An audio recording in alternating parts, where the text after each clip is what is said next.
An index fund is basically a giant gift basket of companies. Instead of walking into a candy store and trying to pick the one chocolate bar that will taste the best, you just grab a sampler that has a little piece of every chocolate bar on the shelf.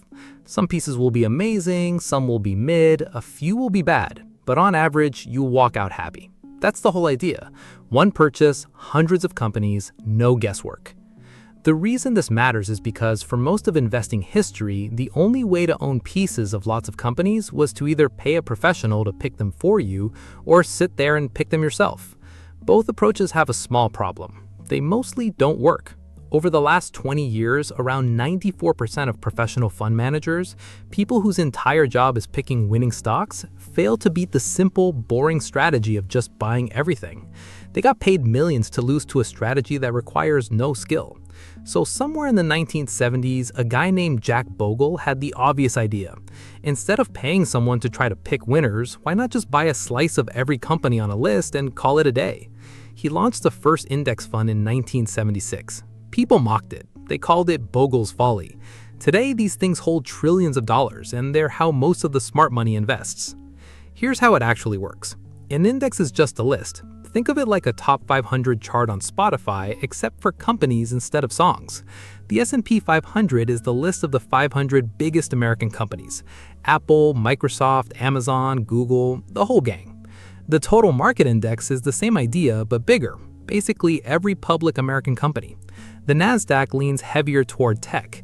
These lists exist so people have a way to measure how the market is doing. When the news says stocks were up today, they're almost always talking about one of these lists going up. An index fund is something you can buy that owns a tiny piece of everything on that list. Buying one share of an S&P 500 fund is like ordering a pizza with 500 different toppings on it.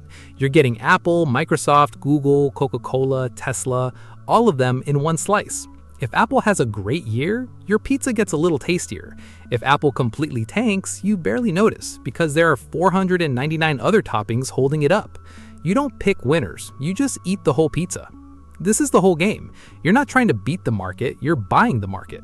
Now, the part that took me a while to actually get, the market on average goes up about 10% per year over the long haul.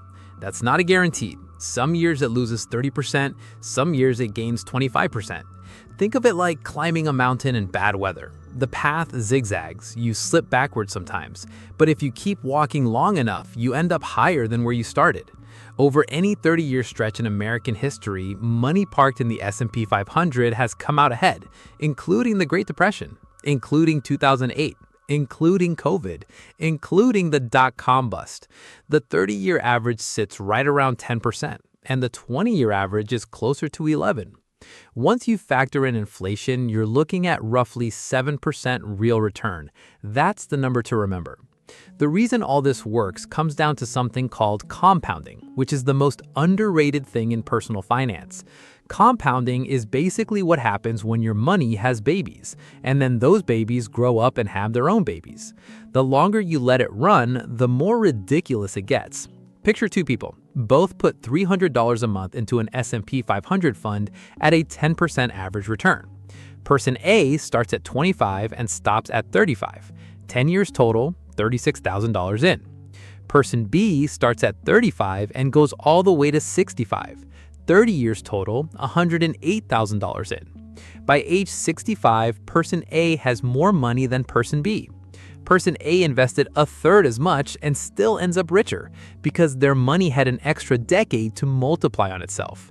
Every year you wait to start is a year you can never buy back. It's like planting a tree. The best time was 20 years ago. The second best time is right now. Okay, so which index fund do you actually buy? This trips up most beginners because there are thousands of them with cryptic letter codes and people online arguing about tiny differences. Ignore the noise. It's like picking between Coke, Pepsi, and a store brand cola. All of them are basically the same thing in a different can. There are three flavors that matter, and you only need one. The first is an S&P 500 fund.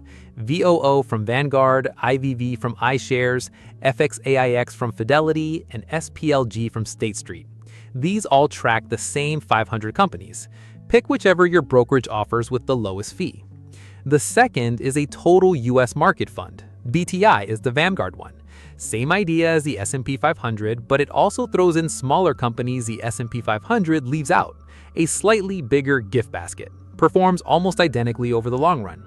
The third is a total world fund, like VT, which adds international companies on top. Think of it as adding chocolates from other countries to the basket. The US market has crushed international markets for the last 15 years, so whether you want international exposure is a personal call. If you just want one answer, pick VTI or VOO and stop thinking about it. The difference between them is small enough that obsessing over it is like debating whether to fill your car with regular gas at the Shell or the Chevron across the street. Just pick one and drive. Now the fees, which is where most people get quietly robbed. Every fund charges you something called an expense ratio. It's basically a yearly subscription fee, like Netflix, except instead of $15 a month, they take a percentage of your money. For index funds, this fee should be tiny. VOO charges 0.03%.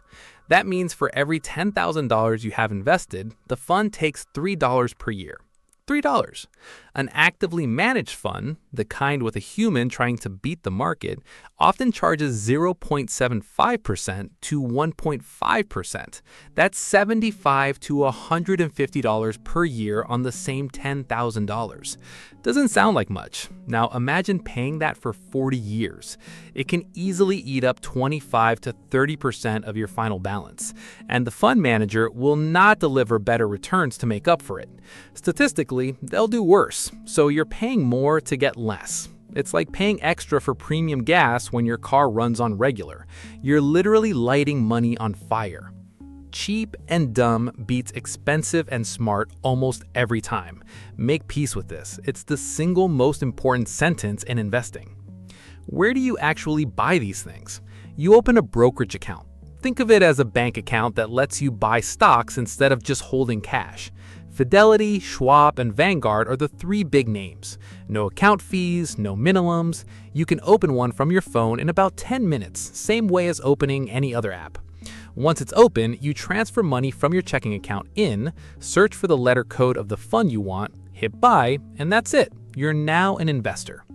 If you have access to a 401k at work, ideally you're doing this inside that account. If not, open something called a Roth IRA at one of those brokerages. It's a personal retirement account that grows completely tax-free, which is basically a cheat code the government left lying around. You can put up to $7,500 a year into one in 2026. Max it if you can. If you can't, put in whatever you can. $50 a month is better than zero. The way you actually invest is even more boring than the funds themselves. Set up automatic contributions. Every payday, a chunk of money moves from your checking account into your brokerage and buys more shares of your chosen fund. Same way Spotify charges you every month without you thinking about it.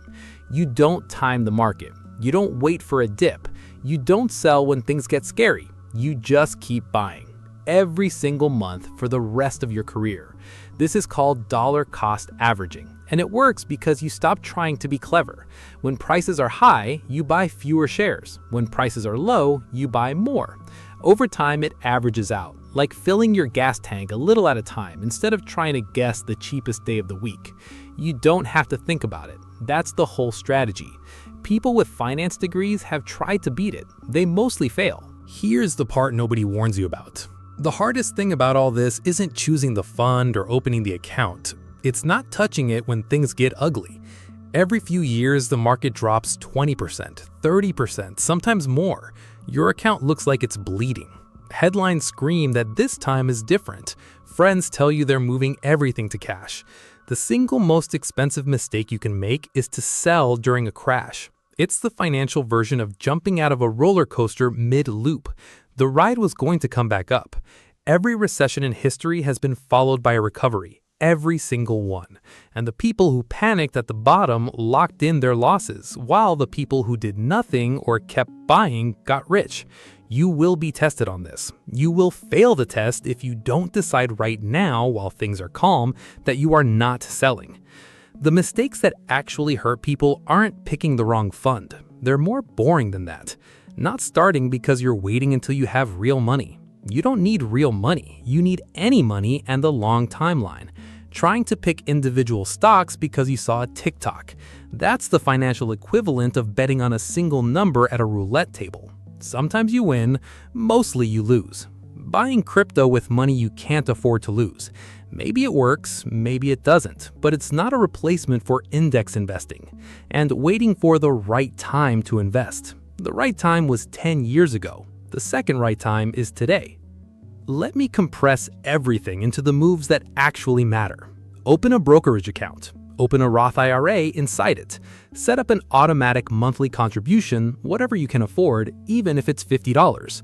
Buy VTI or VOO with every contribution. Don't check the account more than once every few months. Don't sell when things crash. Increase the amount every time you get a raise. Do this for 40 years. That's it. That's the whole strategy. Warren Buffett, the most famous investor alive, has publicly said this is exactly what he wants his own wife to do with his money when he dies. A guy worth over $100 billion thinks an S&P 500 index fund is good enough for his widow. It's good enough for you. The reason most people end up regretting how they handled money isn't that they made bad investments. It's that they didn't start. They waited until things felt stable, until they had a bigger salary, until they understood markets better. By the time they finally pulled the trigger, they'd already lost the most valuable years compounding could give them. You don't have to be smart. You don't have to be lucky. You just have to start. Set it on autopilot and let time do the rest. That's the entire secret. It really is that boring.